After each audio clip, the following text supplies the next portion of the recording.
Hello again. One problem which often afflicts me is that I find myself at a loss to know why everybody in the world seems to think one thing while I'm thinking something completely different. All too often the opposite of what everybody else apparently feels and believes. This makes me uneasy. I'm not an intellectual and my intelligence is pretty average.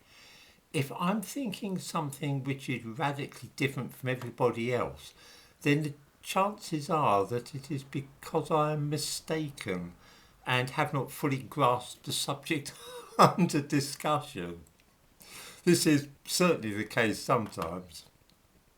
So it was that when I became aware that the entire world was getting madly excited about a schoolgirl who was getting worked up and bit upset about the environment, this was a couple of years ago, I was puzzled.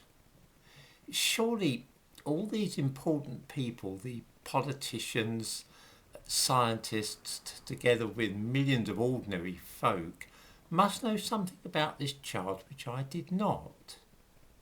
From what I could make out, she was just a teenager with a bee in her bonnet about the environment and a possible change in the Earth's climate. The sort of thing that well-meaning, fresh-faced teenagers that you see all over the place have. You know, they're constantly berating adults for their selfishness and trying to get us to stop travelling or using electricity. I could lay my hands on dozens of the species locally if I were minded to do so. I'm sure that most viewers come across young people like that as well very frequently.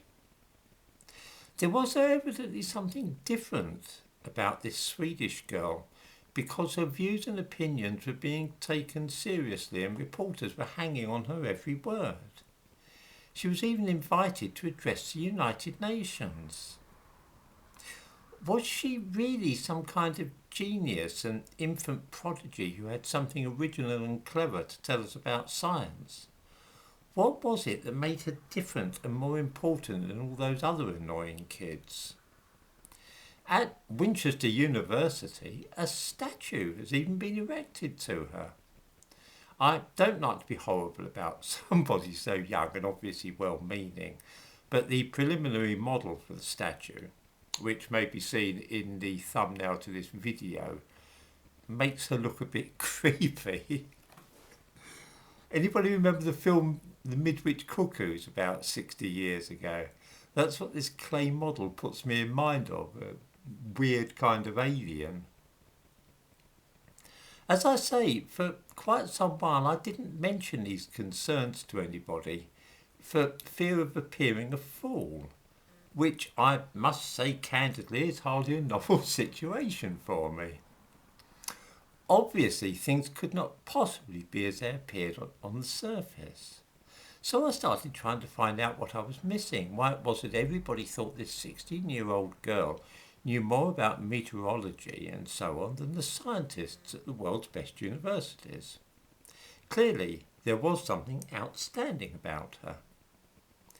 Here is what happened as far as I can make out, and I'm very ready to have my narrative contradicted or to have anybody tell me if there's something that I have missed and that I'm mistaken about this. Anybody can comment here, obviously, so if I've got this wrong, go ahead and tell me. As I understand it, when she was 11, Greta Thunberg became very upset about all the talk of global warming, and she stopped eating and speaking intermittently for a few years. This is a kind of pathological behaviour which does affect some children at puberty. It normally passes if it's just ignored. However, in her case, it lasted, and she began badgering her parents until they changed their way of life to oblige her, which is not always the best course of action when you've got a teenager with an obsession about something. Her mother was an opera singer and she travelled a lot on international flights as part of her career. Because her adolescent daughter kept starving herself and refusing to speak to her parents, her mother eventually agreed to stop using aeroplanes, which meant giving up her career entirely. So far, this child sounds a bit like Violet Elizabeth, the spoilt little girl from the Williams stories, the one who threatened to scream and scream until she was sick if she couldn't get her own way. I think it's a terrible idea for parents to give in to their adolescent children's attempts to manipulate them in this way. It's not something I would have done personally. It's essentially giving in to blackmail, and the demands are bound to grow larger if once a blackmailer is paid. So it proved with Greta Thunberg, because once she had bullied her parents into giving up air travel, she then tried to bully everybody else in the world to do so, which is a bit much. She was encouraged in this silliness by her parents. When her mother received a diagnosis of Asperger's syndrome for the child at the age of 12, she publicised it nationally. Why you would do something like that, I have no idea. But it gave the little girl an inflated idea of her own importance and, as far as I can make out, a desire to see her picture in the newspapers. And that is all that there seems to be to it. This is one of those cases where there really wasn't any more to the business than I thought there was. This girl knows no more about meteorology than I do. She really isn't an expert or a genius or anything out of the ordinary at all. It's really strange and typical of the modern world that she became world famous simply for a teenage obsession. Still, that seems to be the way things are these days.